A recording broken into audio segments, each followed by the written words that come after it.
Assalamualaikum warahmatullahi wabarakatuh.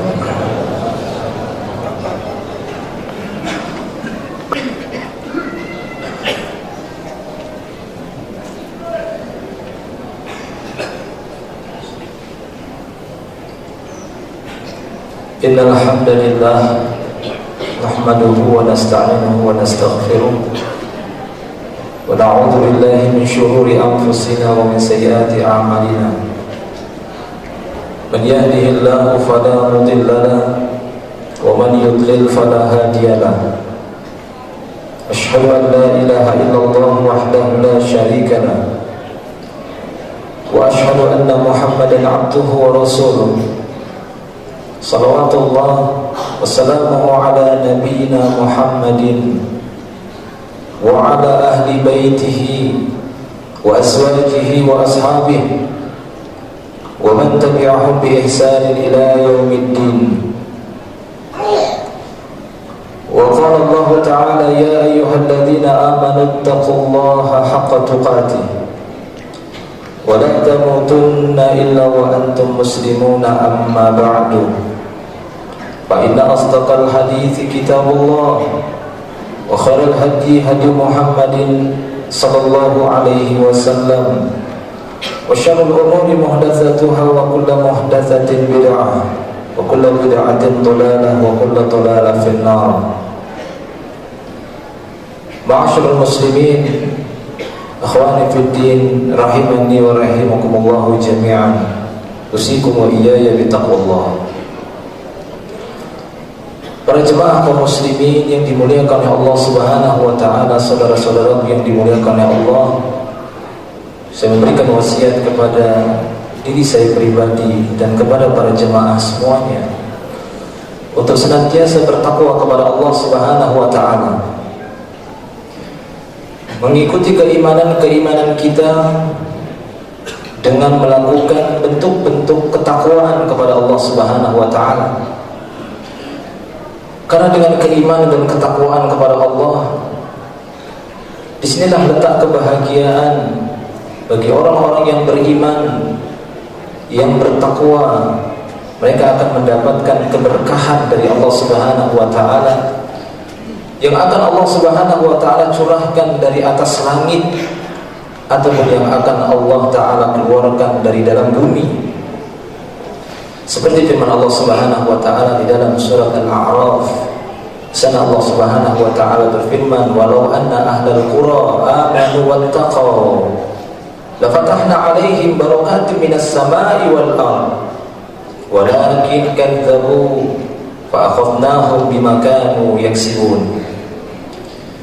Allah Subhanahu wa taala berfirman, kalau seandainya penduduk-penduduk negeri-negeri tersebut mereka mau beriman kepada Allah dan mau bertakwa kepada Allah, niscaya akan kami bukakan pintu-pintu keberkahan dari langit dan keberkahan dari dalam bumi akan dibuka oleh Allah Subhanahu wa taala selebar-lebarnya. Akan tetapi ironinya mereka justru mendustai Allah, mengingkari apa yang datang dari Allah Subhanahu wa taala. Fa'akhadnahum, maka kami timpakan siksaan kepada mereka. Itu pun disebabkan akibat perbuatan mereka sendiri. Maka kaum muslimin yang dimuliakan Allah Subhanahu wa taala, untuk mendapatkan keberkahan dari Allah Subhanahu wa taala, membuka pintu-pintu keberkahan, yaitu dengan beriman kepada Allah Subhanahu wa taala dan benar-benar bertakwa kepada Allah. Kita ketahui secara umum dalam kehidupan kita dan telah dicatat dalam sejarah, dan ini sudah dibuktikan di dalam Al-Quran, bahwasanya kita akan mengalami dua musim secara umum, yaitu dikenal dengan musim panas ataupun musim dingin. Allah Subhanahu wa taala ketika menceritakan kebiasaan orang-orang Quraisy yang melakukan rihlah perjalanan, di sana disebutkan dua musim tersebut. Tatkala Allah taala berfirman di ila fi Quraisy ilafihim rihlah asy-syita was-saif, dikarenakan kebiasaan orang-orang Quraisy, apa kebiasaan mereka? Melakukan perjalanan rihlah, pada musim dingin ataupun pada musim panas. Sehingga para ulama menyebutkan bahwasanya secara umum musim yang akan dihadapi dan dialami oleh manusia, maka ada dua musim. Apakah musim panas yang penuh dengan kekeringan, kekurangan air, ataukah musim dingin yang sampai menyebabkan banyaknya melimpahnya air? Akan tetapi tetap Allah Subhanahu wa taala menyebutkan yang paling inti adalah ibadah mereka kepada Allah Subhanahu wa taala. Falyaqudu rabb hadzal bait, isyarat menunjukkan kepada Ka'bah, yaitu pemilik Ka'bah ini, bukan hanya kepada Ka'bahnya. Maka keliru kalau dituduh orang-orang Islam sebagai penyembah berhala. Kok kotak segi empat disembah-sembah? Tidak. Falyaqudu rabb hadzal bait, maka beribadah dan sembahlah Rabb pemilik Ka'bah ini, pemilik Baitullah ini, yaitu Allah Subhanahu wa taala. Bukan menyembah Ka'bahnya, tapi menyembah Allah Subhanahu wa taala sesuai dengan perintahnya. Kenapa beribadah kepada Allah Subhanahu wa taala? Karena Allah lah yang telah menyelamatkan kita dari kelaparan dan yang telah menciptakan rasa aman di dalam kehidupan kita. Alladzi at'amahum min ju' wa amanahum min khauf. Karena dialah Allah Subhanahu wa taala yang telah membebaskan kita dari kelaparan sehingga kita diberi makan oleh Allah Subhanahu wa taala, dimudahkan rezeki kita dan diciptakan rasa aman dalam kehidupan kita. Maka para ulama mengatakan bahwasanya ini dua hal yang paling penting di dalam kehidupan manusia di satu wilayah ataupun di satu negara. Dua perkara ini yang bisa menjadikan satu negeri itu porak-poranda ketika mereka ditimpa kelaparan ataupun ketika mereka ditimpa rasa ketakutan. Apakah itu disebabkan karena peperangan, kekacauan ataupun yang semisalnya? Maka dengan beribadah kepada Allah Subhanahu wa taala, Allah Subhanahu wa taala akan menghilangkan kelaparan dari satu negeri dan akan memberikan rasa aman kepada para penduduk-penduduknya. Maka para jemaah yang Allah Subhanahu wa taala, hari ini kita dapat di belakang hari ini di mana di tempat kita ataupun di beberapa tempat kita dapat di kekurangan air. Oleh karena itu kembalilah kepada Allah Subhanahu wa taala. Dan di antara amalan-amalan yang bisa mendekatkan diri kita kepada Allah Subhanahu wa taala, yang bisa membuka pintu berkah dari Allah Subhanahu wa taala, yang menyebabkan hujan itu turun dengan izin Allah Subhanahu wa taala, di antaranya adalah dengan memperbanyak istighfar, bertaubat kepada Allah Subhanahu wa taala. Niscaya Allah Subhanahu wa taala akan menurunkan hujan yang deras kepada manusia. Seperti yang disebutkan di dalam beberapa ayat. Seruan para nabi, apakah itu Nabi Nuh alaihissalam kepada kaumnya, apakah Nabi Hud kepada kaumnya, pada kaum 'Ad, yang dia berkata, faqultu istaghfiru rabbakum innahu kana ghaffara yursilis samaa'a 'alaikum midrara wa yumdidukum bi amwalin wa banin wa yaj'al lakum jannatin wa yaj'al lakum anhara. Dan aku berkata, dan di dalam surat Nuh, ketika Nabi Nuh berkata kepada kaumnya, istaghfiru rabbakum, beristighfar, tolabul maghfirah, mintalah maghfirah kepada Allah Subhanahu wa taala, minta ampun kepada Allah Subhanahu wa taala. Istaghfiru rabbakum innahu kana ghaffara. Sesungguhnya Allah Subhanahu wa taala itu benar-benar Maha memberi ampunan. Jika memang mereka mau minta ampun kepada Allah Subhanahu wa taala. Dan apa buahnya dari istighfar mereka, permohonan ampunan mereka kepada Allah, Allah Subhanahu wa taala akan menurunkan air hujan kepada mereka, kepada kalian, dengan hujan yang deras, yang lebat, yang memberikan manfaat, yang menyuburkan. Yursil alaikum, Allah Subhanahu wa taala akan mengirimkan kepada kalian dari langit air hujan yang deras. Yursili sama alaikum bidarra. Bahkan tidak hanya itu, wa yumdidkum bi amwal, Allah akan memperbanyak harta kalian, akan memperbanyak anak-anak kalian, dan akan menyuburkan, menjadikan kebun-kebun yang indah bagi kalian, sungai-sungai yang mengalir untuk kalian. Ini buah dari istighfar. Maka para jemaah yang Allah Subhanahu wa taala, ini adalah salah satu amalan. Demikian juga di dalam surat Hud ketika bisa disebutkan tatkala Subhanahu wa taala dengan mengatakan ya qaumi, menyeru kepada kaumnya, ya qaumi istaghfiru rabbakum tsumma tubu ilaihi yursil samaa alaikum bidarara. Wahai kaumku, mintalah ampunan kepada Allah Subhanahu wa taala, kemudian bertaubatlah kepada Allah Subhanahu wa taala. Niscaya Allah Subhanahu wa taala akan menurunkan air hujan yang deras dari langit untuk kalian. Bahkan tidak hanya itu, wa yazidukum quwwatan ila quwwatikum, bahkan Allah akan menambahkan kekuatan kepada kalian dari kekuatan kalian sebelumnya. Maka para jemaah dengan Allah Subhanahu wa taala, ini di antara amalan yang bisa mendatangkan rahmat Allah Subhanahu wa taala dengan turunnya hujan tersebut.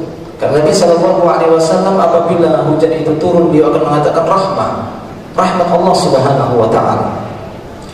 Tapi tatkala itu ditahan, maka di sini ada permasalahan di antara manusia. Imma karena dzunub, karena banyaknya perbuatan kesalahan dan dosa mereka yang tidak mereka minta ampunan kepada Allah Subhanahu wa taala. Ataupun karena hal yang lain seperti disebutkan dalam satu hadis yang diriwayatkan oleh Al-Imam Ibnu Majah. Ini disebabkan sebagian manusia menahan hartanya. Mereka menahan hartanya, tidak mereka keluarkan fisabilillah di jalan Allah Subhanahu wa taala. Di dalam sebuah hadis yang diriwayatkan oleh Al-Imam Ibnu Majah, Nabi sallallahu alaihi wasallam bersabda, "La yamna'u zakata amwalihim illa mana'ul qatra, walaula bahaim lam yumtahu." Nabi sallallahu alaihi wasallam bersabda, tidaklah mereka menahan zakat-zakat dari harta mereka. Mereka tahan, tidak mereka setorkan, tidak mereka tunaikan kepada orang-orang yang berhak untuk menerimanya. Tidaklah mereka menahan zakat harta ini, melainkan pada intinya mereka telah menahan air hujan dari langit. Walaula bahaim lam yumtahu, kalaulah bukan karena masih ada binatang-binatang dan hewan tersebut, niscaya mereka tidak akan mungkin diturunkan hujan. Tapi Allah Subhanahu wa taala masih melihat hewan-hewan itu tidak ada kesalahan pada mereka. Mereka bukanlah makhluk mukallaf yang dibebani oleh syariat seperti manusia.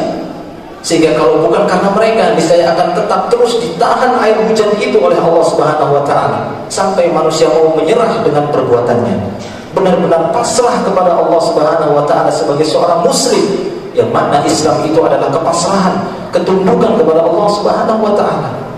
Tapi tidak, mereka menahan hartanya sehingga mengeluarkan sebagian dari harta yang kita miliki kepada saudara-saudara kita. Ini merupakan salah satu cara untuk membuka pintu keberkahan dari langit, yaitu dengan turunnya hujan kepada manusia. Allah menurunkan hujannya. Perbanyaklah bersedekah, karena sesungguhnya yang menghalangi manusia itu bersedekah disebabkan mereka juga terlalu mempertahankan sifat buruk yang ada pada mereka, yaitu asyuh. Asyuh itu yakni al-bukhl, kebakhilan, pelit. Dengan Allah Subhanahu wa taala menyebutkan pada dasarnya seluruh manusia yang diciptakan oleh Allah Subhanahu wa taala, di dalam jiwa mereka telah dihadirkan sifat kikir, akan tetapi bukan untuk diikuti, akan tetapi sebagai ujian bagi mereka sejauh mana keimanan mereka kepada Allah. Apakah mereka mengikuti sifat kikir mereka atau mengikuti Allah Subhanahu wa taala? Di dalam surat An-Nisa ayat yang ke-128, di sana Allah Subhanahu wa taala berfirman dalam satu potongan ayatnya dalam surat An-Nisa ayat 128, Allah taala berfirman, wa uhdiratil anfusus syuhha, wa uhdiratil anfusus syuhha, dan telah dihadirkan pada jiwa-jiwa manusia sifat kikir itu sudah dihadirkan. Sehingga tatkala Rasulullah SAW ditanya oleh seorang laki-laki, ya Rasulullah, ayyu sadaqati a'zamu ajran, wahai Rasulullah, sedekah apa yang paling agung pahalanya? Laki-laki ini bertanya kepada Rasulullah. Apa jawaban Rasulullah? Apakah Rasulullah mengatakan, oh kamu bersedekah dinar, kamu bersedekah dirham, kamu bersedekah rumah, bersedekah tanah, bersedekah kebun kurma, bersedekah dari jenis-jenis sedekah yang bisa kita keluarkan? Tidak.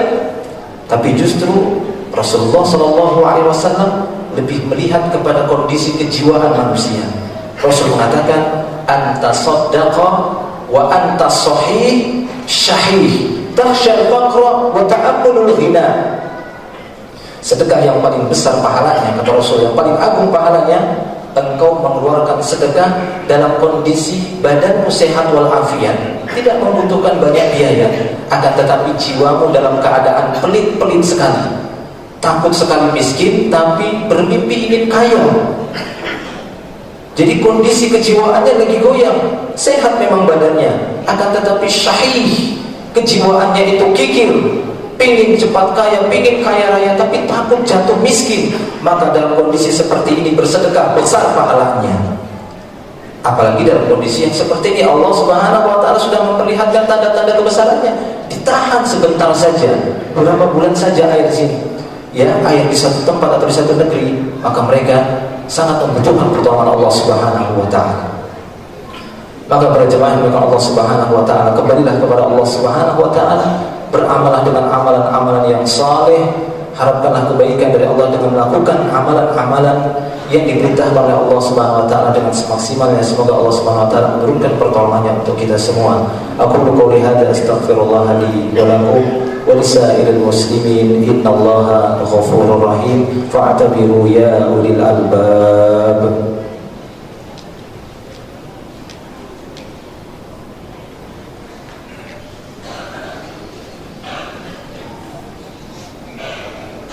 Alhamdulillahi Rabbil Alamin, wassalatu wassalamu ala nabiyina Muhammadin wa ala alihi wa sahbihi wa man tabi'ahum bi ihsanin ila yaumiddin, amma ba'd. Para jemaah yang dimuliakan Allah Subhanahu wa ta'ala, dan di antara syariat ataupun cara yang dianjurkan di dalam Islam untuk membuka pintu keberkahan, mengetuk pintu keberkahan Allah Subhanahu wa ta'ala dengan memanjatkan doa, memperbanyak permohonan dan permintaan kita, mengangkat kedua tangan kita kepada Allah Subhanahu wa ta'ala, meminta hal-hal yang sangat kita perlukan dan kita butuhkan. Di antaranya saat ini adalah agar Allah Subhanahu wa ta'ala menurunkan hujannya, hujan yang deras, yang bisa memberikan penghidupan bagi kita semua. Apakah itu diiringi dengan sholat istisqa, ataukah hanya sebatas dengan doa istisqanya saja, ataupun kita berdoa kepada Allah di waktu-waktu, di tempat-tempat yang dijanjikan mustajab di sana. Di antaranya Nabi SAW juga pernah berdoa di saat khutbah Jumat, meminta kepada Allah Subhanahu wa ta'ala untuk diturunkan hujan, melakukan doa istisqa, ataupun dibarengi dengan salat istisqa, ataupun di tempat-tempat yang di sana dianjurkan bagi kita, di masjid-masjid Allah, atau di waktu-waktu yang Allah Subhanahu wa ta'ala menjanjikan mustajab di sana. Mintalah kepada Allah Subhanahu wa ta'ala agar Allah Subhanahu wa ta'ala menurunkan hujannya untuk kita semua, sehingga kita bisa mendapatkan manfaat yang besar dari apa yang telah Allah turunkan melalui hujan yang Allah Subhanahu wa ta'ala turunkan.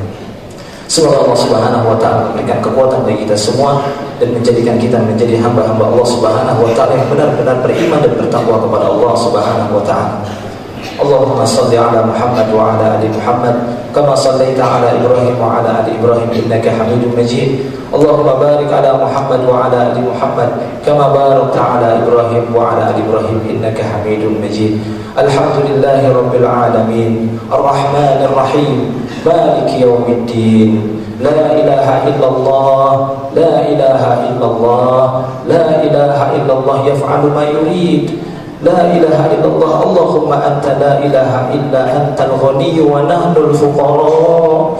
La ilaha illa anta al-ghani wa nahnu al-fuqara. Allahumma anzil alaina al-ghayth, Allahumma anzil alaina al-ghayth, Allahumma anzil alaina al-ghayth. Allahumma sayyiban nafi'a, Allahumma sayyiban nafi'a, Allahumma sayyiban nafi'a, Allahumma aghithna, Allahumma aghithna ya Allah, Allahumma aghithna. Rabbana zalamna anfusana wa illam taghfir lana wa tarhamna lanakunanna minal khasirin. Ya muqallibal qulub, tsabbit qulubana ala dinika wa ta'atik. Allahumma ansurna ya Allah, Allahumma ansurna, Allahumma ansurna. Rabbana atina fid dunya hasanah wa fil akhirati hasanah wa qina adzaban nar. Wa sallallahu wa sallama ala nabiyyina Muhammadin wa ala alihi wa sahbihi ajma'in. Subhana rabbika rabbil izzati amma yasifun, wa salamun ala al mursalin, walhamdulillahi rabbil alamin. Qumu lis-salah.